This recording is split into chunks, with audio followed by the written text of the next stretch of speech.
Hi, welcome to my YouTube channel. This is Soumya. In this video, we are going to learn about types of antibodies. Before that, in the previous video, I have explained about the what are antibodies and its structure of the antibody.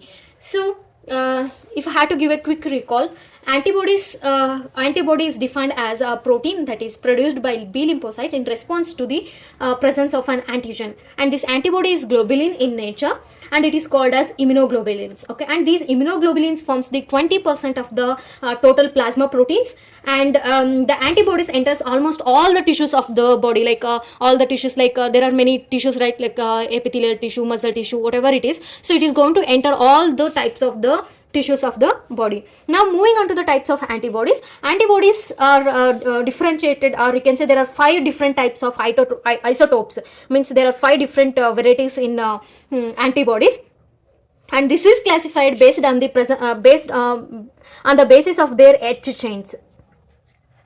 Okay, and let us look at these. What are those? IgA, that is called as alpha, IgD delta, IgE epsilon, IgG gamma, IgM mu. Okay, and these are the five antibodies. Okay, and remember, ಈ antibodies ಮೇಲೆ KSET ಎಕ್ಸಾಮ್ನಲ್ಲಿ repeated ಆಗಿ ಕ್ವಶನ್ಸ್ಗಳು ಬಂದಿದೆ. ಅದಕ್ಕೆ ಈ video types of antibodies ತುಂಬ important. And also ನಿಮಗೆ ಸ್ಟಾರ್ಟಿಂಗಲ್ಲೇ ಈ ಥರ ಬರೆದ್ಬಿಟ್ಟು ನಿಮಗೆ ಕ್ವಿಕ್ಕಾಗಿ ಈಸಿಯಾಗಿ ನೆನ್ಪಿಟ್ಕೊಳೋ ಥರ ಪಾಯಿಂಟ್ಸ್ಗಳನ್ನ ಬರೆದಿದ್ದೀನಿ. ಇದರಲ್ಲಿ IgE it is a least abundant, ಅಂದರೆ ಅದು ಒಂದು ಪ್ಲಾಸ್ಮಾ ಪ್ರೋಟೀನಲ್ಲಿ, ಅಂದರೆ ಓಲ್ಡ್ ಸೀರಮ್ ಕಂಟೆಂಟಲ್ಲಿ ಈ IgE ಎಷ್ಟಿರುತ್ತೆ ಅಂದರೆ, ಇವು 5 ಒಂದು ಕಂಟೆಂಟಲ್ಲಿ ಥಿಂಕ್ ಇದು ಒಂದು ಕಂಟೆಂಟಲ್ಲಿ 5 ಆ್ಯಂಟಿಬಾಡೀಸ್ ಇದೆ ಅಂತ ಅಂದ್ಕೊಂಡ್ರೆ, ಸೊ IgE ಎಷ್ಟಿದೆ ಅಂದರೆ it is very least abundant ಅಂತ ಹೇಳ್ಬೋದು. Okay, and IgG, okay, that is gamma, it is most abundant, covers about 75%. And size wise ನೋಡ್ಕೊಂಡಾಗ IgM is the largest one because it is a pentamer. Okay, ಇದನ್ನ ನೆನ್ಪಿಟ್ಕೊಳ್ಳಿ, this is very important. ಇಷ್ಟು ಸ್ವಲ್ಪ knowledge ಕೂಡ ನಿಮಗೆ ಒಂದು KSET exam ಕ್ವಶನ್ನ solve ಮಾಡೋಕ್ಕೆ ಹೆಲ್ಪ್ ಆಗುತ್ತೆ. ಒಂದು ಕ್ವಶನ್ ಕರೆಕ್ಟ್ ಆದರೆ ನಿಮಗೆ 2 ಮಾರ್ಕ್ಸ್ ಬರುತ್ತೆ. So it is going to increase your percentage. Next, first one. Now we will learn one by one in detail. Okay, first we will start with the IgA. Okay, and its weight ನೋಡ್ಕೊಂಡ್ರೆ it is about 3,20,000 Dalton. It weighs about IgA ಎಷ್ಟು weight ಆಗುತ್ತೆ ಈ antibody 3,20,000 Dalton ಅಷ್ಟು way ಆಗುತ್ತೆ usually. And this IgA usually found in liquids. Okay, ಎಲ್ಲಿರುತ್ತೆ ಇದು? Liquids ಅಲ್ಲಿ ಇರುತ್ತೆ. Liquids which are those like breast milk. Important. What I am saying in this video, every point is very important. Okay, so ಇವಾಗ ಏನೇನು explain ಮಾಡ್ತಿದ್ದಲ್ಲ, ಈ ಪ್ರತಿಯೊಂದು point ಕೂಡ ಪ್ರಾಬ್ಲಮ್ನ ಸಾಲ್ವ್ ಮಾಡೋಕ್ಕೆ ಹೆಲ್ಪ್ ಆಗುತ್ತೆ. Okay, such as breast milk, serum, tear, saliva, fluids of intestine. In all these liquids, you can see the IgA. It constitutes about 13% of the total antibody content. ಅಂದರೆ ಇದರಲ್ಲಿ ಎಷ್ಟು ಒಂದು 13% cover ಮಾಡುತ್ತೆ ಯಾವುದು? IgA ಅನ್ನೋ antibody. Okay, content in the serum, and it is divided into IgA1 and IgA2. IgA1 is highly found in secretions, and it is called secretory immunoglobulin, and this point is also important. They may ask which is the secretory immunoglobulin. So the secretory immunoglobulin is IgA. Okay, it is highly found in secretions, and hence it is called as secretory immunoglobulins. It exists in both monomeric and as well as dimeric forms. As you can see in the diagram which I am displaying here, mono means single. ಒಂದು single, ಇವಾಗ single ಈ ಥರ antibody ಇರ್ತಲ್ಲ, ಈ ಥರ single antibody ಆಗಿರ್ಬೋದು, or it may be dimer ಅಂದರೆ ಈ ಥರ 2 ಆಂಟಿಬಾಡೀಸು ಅವು ಜಾಯಿನ್ ಆಗಿರ್ತವೆ. ಸೊ ನೀವು ಡಯಾಗ್ರಾಮಲ್ಲಿ ಅದನ್ನು ಡಿಫ್ರೆನ್ಶಿಯೇಟ್ ಮಾಡ್ಬೋದು. It is a monomer or it may be dimer. Okay, it provides the first line defence against the pathogens and limits inflammation reduce ಆಗೋಕ್ಕೆ help ಮಾಡುತ್ತೆ. ಅಂಡ್ ಫಸ್ಟ್ ಲೈನ್ ಆಫ್ ಡಿಫೆನ್ಸ್ನ ಯಾವುದು provide ಮಾಡೋದು? IgA. Okay, all these points ಪ್ರತಿಯೊಂದು ನಾನು ಏನಕ್ಕೆ repeated ಆಗಿ ಹೇಳ್ತಿದ್ದೀನಿ ಅಂದರೆ, ಅವರು ಲಾಸ್ಟ್ ನನಗೆ ಗೊತ್ತಿರೋಂಗೆ ಕೆಸೆಟ್ಟಲ್ಲಿ ಟಿಯರು ಮತ್ತು ಈ ಬ್ರೆಸ್ಟ್ ಮಿಲ್ಕಲ್ಲಿ ಇರ್ತಕ್ಕಂಥ ಆಂಟಿಬಾಡಿ ಯಾವುದು? IgA. ಓಕೆ, ಸೆಕ್ರಿಟರಿ ಇಮ್ಯುನೋಗ್ಲೋಬುಲಿನ್ ಯಾವುದು? IgA. ಈ ಥರ ಕ್ವಶನ್ಸ್ ಬಂದಿದೆ, ಹಾಗಾಗಿ ಹೇಳ್ತಾ ಇರೋದು. Next, moving on to the second one, IgD. And you can see here, ಇದು ನೆನ್ಪಿಟ್ಕೊಳಕ್ಕೆ ಇಲ್ಲೊಂದು ಕೀ ಪಾಯಿಂಟ್ ಹೇಳ್ತೀನಿ. ಆಲ್ಫಾಬಿಟ್ ವೈಸು ನೆನ್ಪಿಟ್ಕೊತ ಹೋಗಿ, ABCDE ಅಂತ ಬರುತ್ತಲ್ಲ ಅದೇ ಥರ. ಸೊ ಇಲ್ಲಿ ಏನು ಬರುತ್ತೆ? ಫಸ್ಟ್ A, ಆಮೇಲೆ D, ಆಮೇಲೆ E, ಆಮೇಲೆ G, ಆಮೇಲೆ M ಅಲ್ವಾ? Alphabet wise. ಅದಕ್ಕೆ ನಿಮಗೆ ನೆನ್ಪಿಟ್ಕೊಳಕ್ಕೆ ಈಸಿ ಆಗುತ್ತೆ ಅಂತ ಹೇಳ್ಬಿಟ್ಟು ಆ ಆರ್ಡರಲ್ಲೇ ಬರ್ದಿದ್ದೀನಿ ನಾನು, ADEGM. ಸೊ ಇದು ಒಂದು ಕೀ ಪಾಯಿಂಟ್ ಅಂತ ಹೇಳ್ಬೋದು ನೆನ್ಪಿಟ್ಕೊಳಕ್ಕೆ. IgA, IgD, IgE, IgG, IgM. Okay, alphabet order wise ನೆನ್ಪಿಟ್ಕೊಳ್ಳಿ. Next, moving on to the second one, IgD. IgD, it is involved in the production of antibody by B cells. It is present as a monomer and weighs around 1,80,000 daltons. Okay, idr weight ಏನು 1,80,000 dalton and it is a monomer. Okay, and it is ಇದ್ರದ್ದು ಯಾವ್ದ್ರಲ್ಲಿ involve ಆಗಿದೆ, it is involved in the production of antibodies by B cells. Moving on to the next point, and it comprises less than 1% of the total antibody content in the serum. Okay, ಎಷ್ಟು ಇದು less than 1% of the total antibody content in the serum. ಇವಾಗ total antibodies ಇದರಲ್ಲಿ 1%ಗಿಂತ ಕಡಿಮೆನೇ ಇರುತ್ತೆ. Okay, ಯಾವುದು IgD. And it acts as a receptor on B cell surface and participate in B cell activation and differentiation. Okay, so ಇದು receptor ಆಗಿ act ಮಾಡುತ್ತೆ B cell surface ಮೇಲೆ, so that it participate in B cell activation and differentiation ಆಗಕ್ಕೆ, activation ಆಗಕ್ಕೆ help ಮಾಡುತ್ತೆ. Activation or differentiation or proliferation, you can imagine this. So cellular mediated immunity, humoral mediated immunity ನಲ್ಲಿ ಈ receptor B cell ಆಕ್ಟಿವೇಶನ್ಗೆ ಡಿಫ್ರೆನ್ಸಿಯೇಷನ್ಗೆ ಯಾವ ಥರ help ಆಗುತ್ತೆ ಅಂತ ಹೇಳ್ಬಿಟ್ಟು ಅದರಲ್ಲಿ ನಾನು ಎಕ್ಸ್ಪ್ಲೈನ್ ಮಾಡಿದ್ದೀನಲ್ವಾ. So if you didn't watch that video, you can watch that video. Next, moving on to the next one, that is third one, IgE, and it weighs about 2 lakhs dalton. And it is IgE is present in the least amount. ಈ ಎಲ್ಲ points important ಇದೆ. So which is the least antibody ಅಂತ ಕೇಳಿದ್ರೆ IgE ಅಂತ answer ಮಾಡಬೇಕು. Around 0.02% of the antibody content in the serum. So total antibody content in the serum ಅಲ್ಲಿ ಎಷ್ಟಿರುತ್ತೆ, ಇದು just only 0.02%. Which one? IgE. And this is found as a monomer in the body. These are present in the lining of the respiratory and intestinal tract and responsible to allergic reactions. So ಈ key point ಕೂಡ important. Allergic ರಿಯಾಕ್ಷನ್ಸ್ಗೆ respond ಮಾಡ್ತಕ್ಕಂಥ antibody ಯಾವುದು ಅಂತ ಕೇಳಿದ ತಕ್ಷಣ ನೀವು ಹೇಳಬೇಕಾಗಿರೋದು IgE. ಓಕೆ, ದೀಸ್ ಆರ್ ಎಲ್ಲಿ ಪ್ರೆಸೆಂಟ್ ಇರುತ್ತೆ, these are present in the linings of the respiratory tract and intestinal tracts ಅಂತ ಹೇಳ್ಬೋದು. Moving on to the next one, IgG. IgG, it's about 1,50,000 dalton. Okay, weighs about 1,50,000 dalton, and it is the most abundant. Okay, ನೀವು excess ಆಗಿ ನೋಡಬೇಕಾಗಿರೋದು IgG ಅಂತ ಹೇಳ್ಬೋದು. So ಇದ್ರ over all content ಅಲ್ಲಿ most abundant ಯಾವುದು? IgG. 75% ಅಂತಾರೆ, ಅಥವಾ ಆಲ್ಮೋಸ್ಟ್ 80% ಅಂತ ಹೇಳ್ಬೋದು total antibody content in the serum. It detoxifies the substances that are harmful and recognises the antibody antigen complex. So harmful ಸಬ್ಸ್ಟೆನ್ಸ್ನ ಡಿಟಾಕ್ಸಿಫೈ ಮಾಡುತ್ತೆ, ಟಾಕ್ಸಿಕ್ನ ಇರೋದನ್ನ ಡಿಟಾಕ್ಸಿಫೈ ಆಗಿ ಕನ್ವರ್ಟ್ ಮಾಡುತ್ತೆ. And also it recognises the antibody and antigen complex ಏನು formation ಆಗಿರುತ್ತಲ್ವಾ immune ಸಿಸ್ಟಮಲ್ಲಿ fight ಮಾಡಬೇಕಾದ್ರೆ, ಆ ಕಾಂಪ್ಲೆಕ್ಸ್ನ ಫೈಂಡ್ ಔಟ್ ಮಾಡೋದು ಕೂಡ IgG. It is transfer to the placenta, and this is very important one. So ಇಲ್ಲೇ ಕೀ ನೋಟಲ್ಲೇ ಬರ್ದ್ಬಿಡ್ತೀನಿ.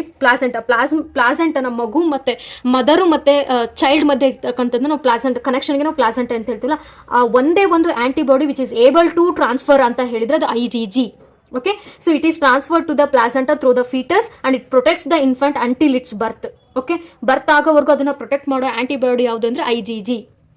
And this IgG is divided into 4 subclasses, that is IG1, IG2, IgG3, IgG4.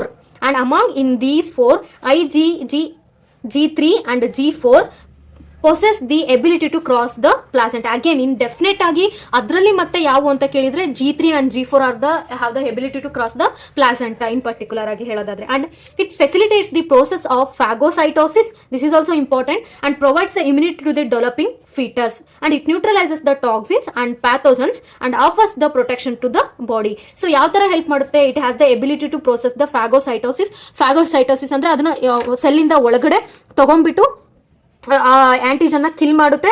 And ಇಲ್ಲಿ ಆವಾಗಲೇ mention ಮಾಡಿದ್ವಲ್ಲ, it detoxifies the toxins ಅಂತ ಹೇಳ್ಬಿಟ್ಟು toxicity ಕೂಡ neutralise ಮಾಡುತ್ತೆ and also pathogens ಕೂಡ ಕಿಲ್ ಮಾಡುತ್ತೆ. ಈ ಥರ ಮಾಡೋದ್ರಿಂದ it is going to provide a protections to the baby ಅಥವಾ ಬಾಡಿಗೆ, ಚೈಲ್ಡ್ ಬಾಡಿಗೆ ಅಥವಾ ಬಾಡಿಗೆ ಅಂತ ಹೇಳ್ಬೋದು. Next, moving on to the next one, that is IgM. IgM, it is about 9 lakhs dalton. Okay, and it is the largest one. IgM is the first antibody produced in response to a microbial attack by B cells. Okay, so IgM is the first antibody produced in response to the microbial attack. Microbial attack ಆದಾಗ first produce ಆಗೋದು ಇದು ಇವೆಲ್ಲ points ಕೂಡ important. IgM is the first antibody produced in response to a microbial attack ಅಂತ ಹೇಳ್ಬೋದು. And it is the largest antibody and it is found in pentameric form. Okay, pentameric form ಅಂತ question ಕೇಳಿದ್ರೆ ನೀವು IgM ಅಂತಾನೆ answer ಮಾಡಿ. Penta means 5. ಇಲ್ಲಿ ಎಲ್ಲವನ್ನೂ ನಾನು ಎಕ್ಸ್ಪ್ಲೈನ್ ಮಾಡಿದ್ನಲ್ವಾ, ಸೊ ಅದು ಮೋನೋಮರ್ ಆಗಿರುತ್ತೆ ಅಥವಾ ಡೈಮರ್ ಆಗಿರುತ್ತೆ. Okay, but IgM is the one which is a pentamer. So ನಾನು ಡಯಾಗ್ರಾಮ್ ಅಲ್ಲಿ ಏನು ಡಿಸ್ಪ್ಲೇ ಮಾಡ್ತಿದ್ದೀನಲ್ಲ ನೀವೆಲ್ಲ ನೋಡ್ಬೋದು. ಇದರಲ್ಲಿ ಮೋನೋಮರ್ ಇದೆ, ಡೈಮರ್ ಇದೆ. ಓಕೆ, ಅಂಡ್ IgA ಇಸ್ ಒಂದಿದೆ ಡೈಮರ್. ಇನ್ ಆಲ್ಮೋಸ್ಟ್ ಎಲ್ಲವೂ ಮೋನೋಮರ್ ಇದೆ ಅಲ್ವಾ. ಬಟ್ ಇದು ಏನಾಗಿದೆ ಪೆಂಟಾಮರ್. ಪೆಂಟಾ ಅಂದ್ರೆ 5. You can see the 5 antibodies which are joint together. Okay, that's it is called as pentamer. And ಈ ಪೆಂಟಾಮರ್, ಈ ಸ್ಟ್ರಕ್ಚರ್ನ ನೀವು ಅಬ್ಸರ್ವ್ ಮಾಡ್ಬೋದು. ಇದು ಪೆಂಟಾಮರ್ ಇರೋದ್ರಿಂದ ಏನಕ್ಕೆ ಇದಾಗುತ್ತೆ ಅಂದರೆ, ಇಲ್ಲಿ ಆಂಟಿಬಾಡಿ ಆಂಟಿಜನ್ ಬೈಂಡಿಂಗ್ ಸೈಟ್ಸ್ ಇರುತ್ತಲ್ವಾ, ಆಂಟಿಜನ್ ಆಂಟಿಬಾಡಿ ಬೈಂಡಿಂಗ್ ಸೈಟು ಒಂದೊಂದರಲ್ಲಿ 2 ಇರುತ್ತೆ. ಸೊ ಪೆಂಟಾಮರ್ ಇರೋದ್ರಿಂದ 5 × 2 ಎಷ್ಟಾಗುತ್ತೆ, 5 × 10. So 10 antigen binding site formation ಆಗುತ್ತೆ. ಹಾಗಾಗಿ ಈ IgM ಆಂಟಿಬಾಡಿನ ಸ್ಟ್ರಾಂಗೆಸ್ಟ್ ಅಂತಲೂ ನಾವು ಹೇಳ್ಬೋದು.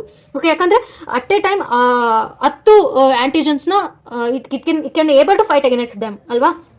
And it circulates in the blood and lymph and constitutes 6% of the total antibody content in the serum. So total antibody content serum ಅಲ್ಲಿ ಇದು ನೋಡೋದಾದ್ರೆ only 6% ಫಾರ್ಮ್ ಆಗುತ್ತೆ. ಯಾವುದು? IgM. and it is involved in agglutinization and opsonization. Okay, so ಇದು agglutinization ಮತ್ತೆ opsonization ಅಲ್ಲಿ involve ಆಗಿದೆ. ಅಂದ್ರೆ ಏನು, ಈ ಆಂಟಿಬಾಡೀಸು ಇವಾಗ ಆಂಟಿಜನ್ ಕಿಲ್ ಮಾಡಬೇಕು ಅಂದ್ರೆ there are 2 types of methods ಇದೆ, ಡೈರೆಕ್ಟ್ ಮೆಥಡ್ ಮತ್ತೆ ಕಾಂಪ್ಲಿಮೆಂಟರಿ ಮೆಥಡ್ ಅಂತ ಹೇಳಿ. ಡೋಂಟ್ ವರಿ, ಇವೆರಡನ್ನ ಜಸ್ಟ್ ಇನ್ 2 minutes ಅಲ್ಲಿ ಎಕ್ಸ್ಪ್ಲೇನ್ ಮಾಡ್ತೀನಿ. Keep that in. It is involved in agglutinisation and opsonisation. ಅಂದ್ರೆ ಆಂಟಿಜನ್ ಯಾವ ತರ ಕಿಲ್ ಮಾಡುತ್ತೆ ಅಂತ ಹೇಳ್ಬಿಟ್ಟು. ಓಕೆನಾ. It has a large number of antigenic sites on its surface and therefore facilitate efficient activation of the immune system. That's what I said. So antigenic sites ತುಂಬಾ ಇದೆ because it is a pentamer. ಹಾಗಾಗಿ immune ಸಿಸ್ಟಮ್ನ strong ಆಗಿ efficient ಆಗಿ activation ಅಲ್ಲಿ ಇಡೋಕೆ IgM ತುಂಬಾ help ಮಾಡುತ್ತೆ. And the last important one, IgG and IgM both are responsible for complement fixation. Okay, complement ಫಿಕ್ಸೇಷನ್ಗೆ ಹೆಲ್ಪ್ ಮಾಡುತ್ತೆ. What is this complement fixation ಅದನ್ನು ನಾನು ಹೇಳ್ತೀನಿ, because mechanism of action of antibodies ಅಲ್ಲಿ I am going to explain that. Okay, so this is about the types of antibodies.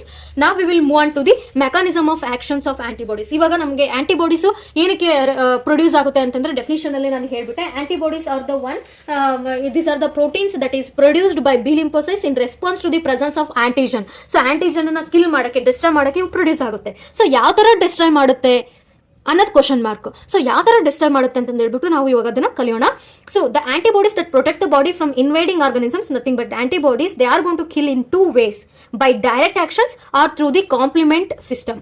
Okay, 2 actions ಅಲ್ಲಿ ಆಂಟಿಜನ್ಸ್ನ antibody kill ಮಾಡುತ್ತೆ. Sorry, 2 action, direct actions ತಗೊಳುತ್ತೆ or through complement system ಇಂದ ತಗೊಳುತ್ತೆ. So direct actions ಅಂತ ನೋಡೋದಾದ್ರೆ first we will go for the direct actions here. Okay, so direct actions ಅಲ್ಲಿ ಏನಾಗುತ್ತೆ, these antibodies actually directly inactivate the invading organisms. ಈ foreign ಪಾರ್ಟಿಕಲ್ನ ಏನು ಮಾಡುತ್ತೆ, ಡೈರೆಕ್ಟ್ ಆಗಿ ಇನ್ಆಕ್ಟಿವೇಟ್ ಮಾಡುತ್ತೆ. Okay, inactivate the foreign organisms by one of the following methods. Okay, which are those? That is agglutinization, second one precipitation, third one neutralization, fifth one lysis. Okay, first one we will learn ಹೇಗೆ foreign ಪಾರ್ಟಿಕಲ್ನ ಅದು inactivate ಮಾಡುತ್ತೆ. First one, it's by a process known as agglutinisation. Agglutinisation ಅಂದರೆ ಏನು? ಈ ಮೆಥಡಲ್ಲಿ ಏನಾಗುತ್ತೆ, in this method the foreign bodies like RBCs or you can say bacteria with antigens on their surface are held together in a clump ಅಂತ ಹೇಳ್ಬೋದು.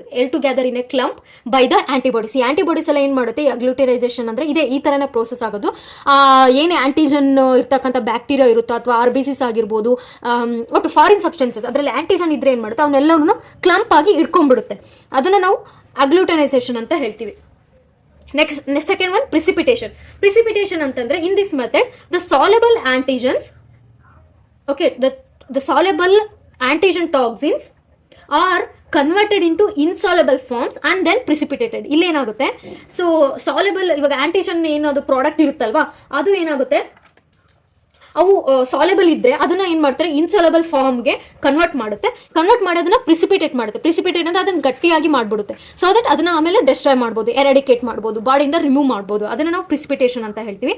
Moving on to the third one, neutralisation. As in the name indicates, neutralise ಅಂದರೆ ಅದನ್ನ just neutral ಮಾಡಿಬಿಡುತ್ತೆ. ಯಾವ ಥರ, during this method the antibodies cover the toxic sites. ಇವಾಗ antigen ಮೇಲೆ toxic sites ಏನಿರುತ್ತಲ್ವ ಅದನ್ನು ಕವರ್ ಮಾಡಿಬಿಡುತ್ತೆ ಆಫ್ ದ ಆಂಟಿಜೆನಿಕ್ ಪ್ರಾಡಕ್ಟ್. ಈ ಆಂಟಿಜೆನಿಕ್ ಪ್ರಾಡಕ್ಟ್ ಟಾಕ್ಸಿಕ್ ಸೈಟ್ನೇ ಕವರ್ ಮಾಡೋದ್ರಿಂದ ಏನಾಗ್ಬಿಡುತ್ತೆ, ಅದು ನ್ಯೂಟ್ರಲೈಸ್ ಆಗುತ್ತೆ. Next lysis. Next step is lysis. Lysis ಅಂತ ಅಂದರೆ ಏನು? ಲೈಸಿಸ್ ಅಂದರೆ ಬ್ರೇಕ್ ಡೌನ್ ಅಂತ ಹೇಳ್ತೀವಿ, ರಪ್ಚರಿಂಗ್ ಅಂತ ಹೇಳ್ತೀವಿ. ಇಲ್ಲೇನು ಮಾಡುತ್ತೆ, in this method the antibodies are going to rupture the cell membrane of the invading organisms and then it is going to destroy them. Okay, that's how the process is going to takes place. Lysis ಅಂತ break down ಅಂತ ಹೇಳ್ಬೋದು. Rupturing, ಆ cell ಮೆಂಬ್ರೇನ rupture ಮಾಡ್ತಿದ್ದು foreign body ಅಂತ ಇಟ್ಕೊಳ್ಳಿ. ಇದ್ರದ್ದು ಸೆಲ್ನ ರೆಪ್ಚರ್ ಮಾಡಿದ್ರೆ ಏನಾಗುತ್ತೆ, ಕಂಟೆಂಟ್ ಎಲ್ಲ ಡಿಸ್ಟ್ರಾಯ್ ಆಗ್ತಾ ಹೋಗುತ್ತೆ. ಆ ಥರ. Moving on to the second type of action. Second type of action ಅಲ್ಲಿ ಏನಾಗುತ್ತೆ, ದ ಸೆಕೆಂಡ್ ಟೈಪ್ ಯಾವುದು, ಥ್ರೂ ಕಾಂಪ್ಲಿಮೆಂಟರಿ ಸಿಸ್ಟಮ್ ಅಂತ ಹೇಳ್ಬೋದಲ್ವಾ. ಸೊ ಕಾಂಪ್ಲಿಮೆಂಟರಿ ಸಿಸ್ಟಮ್ ಅಲ್ಲಿ ಏನಾಗುತ್ತೆ, ಇಲ್ಲೇನಾಗುತ್ತೆ, the complementary system is the one that enhances, which is going to enhance or accelerate the various activities during the fight against the invading organisms. ಇವಾಗ antigen antibody fight ಮಾಡ್ತಾ ಇರಬೇಕಾದ್ರೆ so ಆಂಟಿಬಾಡೀಸ್ಗೆ ಅದ್ರದ್ದು function accelerate ಮಾಡೋಕ್ಕೆ, ಎನಾನ್ಸ್ ಅಂದರೆ ಇನ್ನೂ ಸ್ವಲ್ಪ ಅದ್ರ function activity strong ಆಗಿ ಎಫೆಕ್ಟಿವ್ ಆಗಿ ಮಾಡೋಕ್ಕೆ ಈ ಕಾಂಪ್ಲಿಮೆಂಟರಿ ಸಿಸ್ಟಮ್ ಹೆಲ್ಪ್ ಆಗುತ್ತೆ ಅಂತ ಹೇಳ್ಬೋದು. And it contains plasma enzymes which are identified by the number from C1 to C9. So C1 to C9 ಇವು ಏನಿವು ಪ್ಲಾಸ್ಮಾ ಎಂಜೈಮ್ಸ್ ಅಂತ ಹೇಳ್ತೇವೆ. ಸೊ ಇದರಿಂದ ಏನಾಗುತ್ತೆ, ಅದ್ರದ್ದು ಆಕ್ಟಿವಿಟಿ ಇನ್ಕ್ರೀಸ್ ಆಗ್ತಾ ಹೋಗುತ್ತೆ. Okay, that is actually called as through complementary system ಅಂತ ಹೇಳ್ಬೋದು. This is about the types of antibodies and mechanism of action of antibodies. And this video is very important, especially types of antibodies. Please be prepare well, go through that. And also to remember it, ಅದನ್ನು ನೆನ್ಪಿಟ್ಕೊಳಕ್ಕೆ ನಾನು easy method ಕೂಡ ಹೇಳಿದ್ದೀನಿ. ಅದನ್ನು ನೀವು exam ಟೈಮಲ್ಲಿ ಇದನ್ನು recall ಮಾಡ್ಕೊಳ್ಳಿ, ಆ ಟೈಪ್ಸ್ಗಳನ್ನ. ಓಕೆ, ಸೊ ಮೇನ್ ಇಂಪಾರ್ಟೆಂಟ್ ಪಾಯಿಂಟ್ಸ್ನ ನಾನು ಏನು ಅಂಡರ್ಲೈನ್ ಮಾಡಿ ತೋರಿಸಿದ್ನಲ್ಲ ಅದನ್ನು ರಿಕಾಲ್ ಮಾಡ್ಕೊಳ್ಳಿ. ಸೊ ತುಂಬ ಹೆಲ್ಪ್ ಆಗುತ್ತೆ ನಿಮ್ಗದು. And it's my pleasure to teach you. Thanks for watching.